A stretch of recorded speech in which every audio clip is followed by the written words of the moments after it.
Sasa kinje niletana nini mbauai Tunjumulu chesi fita kina sechinai Ambita mireni zari zavapua Sachi iye kati tukafa Mana nulutea Tekolola zamba mangala twira Hoyine titambara fangazi na ikavao Alikutanu ni hipunda Nifa iya viti tuli kila misifu mitimpa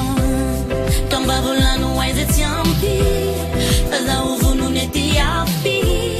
Lasana tena doni sara ke kamina tema nanta Lambo fuwa wale tanuzu neti fia rahanare Isisa auza tole ti hana lino nawa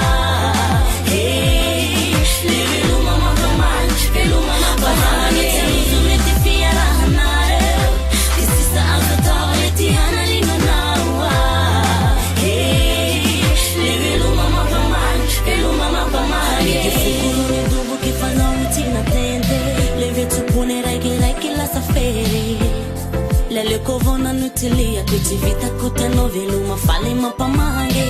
Sacha nozune tana rata zazala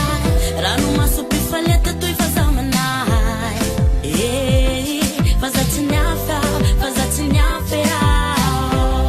Kamba vulanu waize tiampi Faza uvunu neti yafi Lasana tena doni sara ke kamena tema nante Lambo fuwa tole tamuzu neti fia rahanare Isisa auza tole ti hana lino nawa Hey, livi luma mapaman Iluma mapaman Tamuzu neti fia rahanare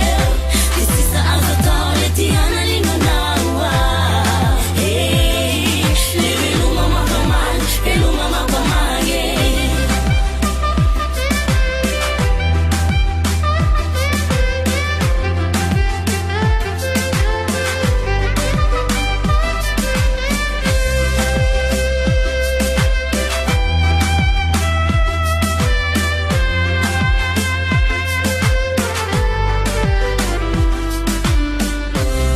Kambavulanu waize tiampi Faza uvunu neti yafi Lasana tena doni sara ke kamena tema nanta Lambo fuwa tole tamuzu neti fia rahanare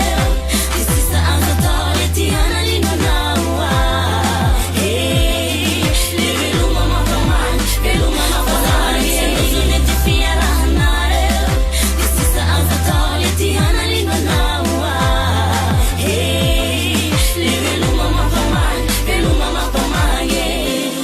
Litia kuni ya unifati dana ko Asa za utimba umina ushansi Pantana nulu ya